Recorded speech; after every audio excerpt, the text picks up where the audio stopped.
Chapter 23. Are you and Elaine going to be all right? Uli asked. They were working together that evening, Uli fetching ingredients while Kyler brewed a draught that reduced fevers. Of course we are. Why? Aunt May says it's fine you fight so much. She says that if I'm scared, I just have to listen, and if I hear the bed creaking after you fight, I'll know things will be all right. She says that means you've made up, but I never hear the bed creaking. Blood rushed to Kyler's cheeks. I think. That's a question you should ask Elaine. She said to ask you, and she got all embarrassed, too. I'm not embarrassed, Kyler said. Hand me the Mayberry. Aunt May says it's wrong to lie. I've seen horses mating at the castle, but Aunt May says it's not scary like that. No, Kyler said quietly, mashing the Mayberry with a pestle. It's scary in its own way. What? Uli asked. Uli, you are way too young for us to have this conversation. Yarrowroot. Aunt May said you might say that. She said she'd talk to me about it if you were too embarrassed. She just made me promise to ask you first. Uli handed him the knotted brown root. Aunt May, Kyler said, thinks about sex way too much. Ahem, a voice said behind Kyler. He flinched. I'm going out to check on Mr. Vasson, Aunt May said. Do you need anything? No, he said. Surely she couldn't have that bland look on her face if she'd heard what he just said. Kyler, are you all right? She asked. She touched his hot cheek. You look strangely flushed. She rummaged through the newly organized shelves. It seemed to take her longer than when they had been a mess, and tucked a few things in her basket. When she walked past Kyler, who was bent over the potion as if it took all his concentration, she pinched his butt. He practically hit the ceiling. Though he strangled back his shout, Uli looked at him quizzically. You're right, Aunt May said at the door. But don't you get any ideas. I'm too old for you. Kyler flushed brighter, and she laughed. He could hear her continuing to laugh heartily, even as she walked down the street. Crazy old coot, he said. Nornatin root. Uli handed him the vial of flat purple seeds and screwed her mouth into a tight line. Kyler, if things don't work out with Elaine, will you marry me? He dropped the entire vial into the mixture. What? I asked Elaine how old you were, and she said 20. And Aunt May said her husband was 9 years older than her, and that's even farther apart than you and me. And I love you, and you love me, and you and Elaine fight all the time, but you and me, we never fight. Kyler was confused at first. He and Elaine hadn't fought for more than a week. Then he realized that Uli had been spending her nights over at one of her new friends' houses. Probably because Kyler and Elaine's fighting had upset her so much. Now Uli had an eager, scared look on her face that told him how he answered her could break her heart. Specifically, the first thought that popped into his head, I don't love you like that, was not going to be a good choice. How did I get into this?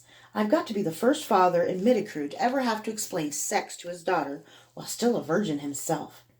What was he supposed to say? I'm not actually married to Elaine yet, so when we fight, we can't make up the way I'd like. In fact, if we could make up the way I'd like, we probably wouldn't fight in the first place. Kyler couldn't wait until he actually married Elaine. All their conflicts about sex would finally be behind them. What a relief. In the meantime, Uli was staring at him, waiting, big eyes wide, uncertain.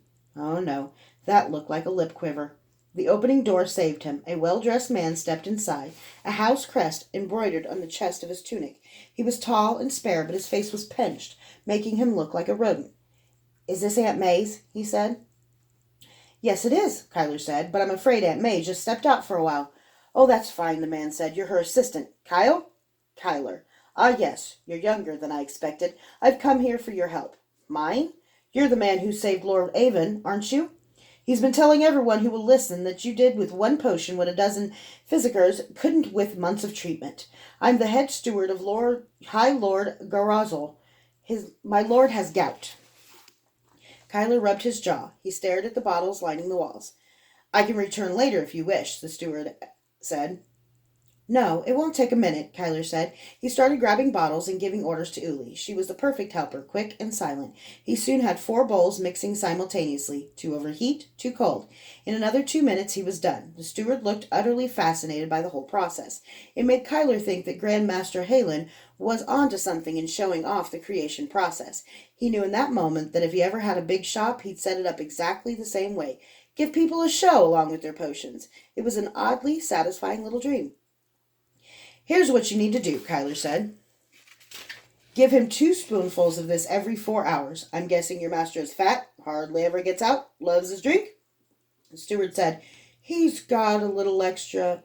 Well, yes, fat as a leviathan, in fact, drinks like one too. That potion will take care of the pain in his feet and joints. It will help the gout a little, but as long as he's fat and drinks a lot of wine, he'll never get better. He'll need to buy the same potion every time his gout flares up for the rest of his life.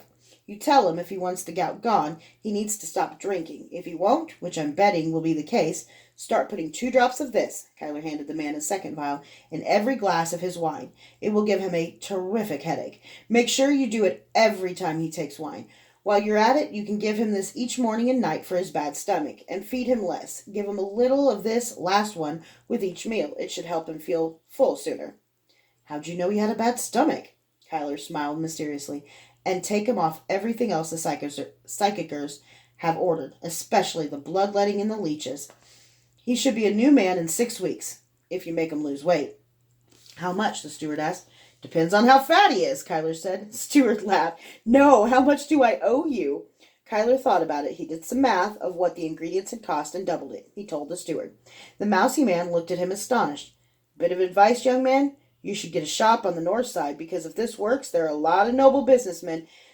There's a lot of notable business that's going to be coming your way. And another thing, if this even helps a little, you should charge twice that. If it actually does what you said, you should charge 10 times that. Otherwise, the nobles won't believe it's real. Kyler smiled, warmed just to hear someone speak to him as if he knew what he was doing, which he did. Well then, you owe me 10 times what I said before, the steward laughed. If Lord Garuzzle gets better, I'll do better than that. Here's all I've got on me in the meantime. He tossed Kyler 2 new silver coins. Good day, young master. Watching the man go, Kyler was surprised how good it felt. Maybe it was better to heal than to kill. Or maybe it was just good to feel appreciated. How had Durzo done it? He'd been a dozen different heroes over the ages, maybe scores of different heroes. Hadn't he ever wanted to just announce himself, tell everyone who he was, and have them show the proper awe? Here I am, adore me. But Durzo had never come across like that.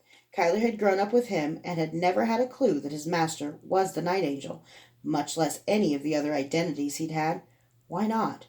Durzo had seemed arrogant in certain parts of his life. He'd certainly shown a huge disdain for most wet boys and most of the Sakage, but he'd never equated himself with the great heroes of history. The pang of loss cut Kyler again. Gods, Durzo had been dead 3 months, and despite the passage of time, it wasn't getting any better. Kyler felt the little box in his pocket.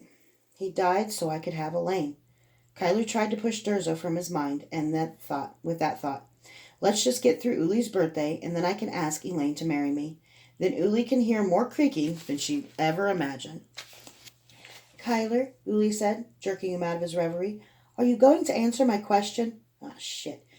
Uli, he said gently, I know you don't feel like it, and you're certainly as smart as someone a lot older, but you're still He furrowed his brow, knowing the next part wasn't going to go over well.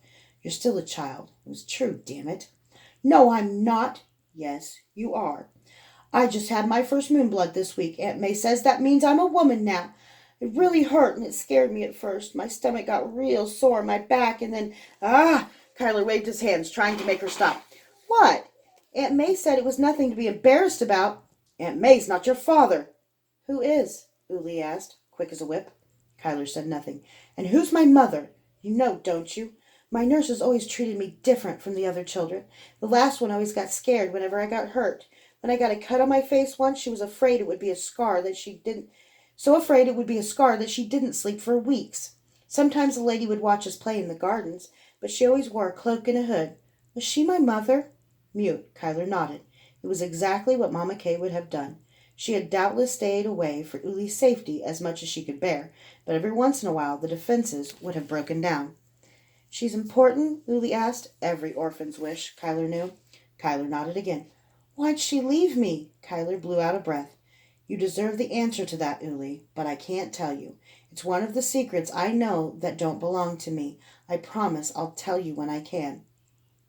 Are you going to leave me? If we get married, I could go with you. If anyone thought children couldn't suffer pain as deeply as adults, Kyler wished they could see Uli's eyes now. For all he loved her, he'd been treating her as a child rather than as a human being. Uli's brief life was a history of abandonment. Her father, her mother, one nurse after another. She just wanted something solid in her life. Kyler hugged her. I won't abandon you, he swore. Not ever. Not ever.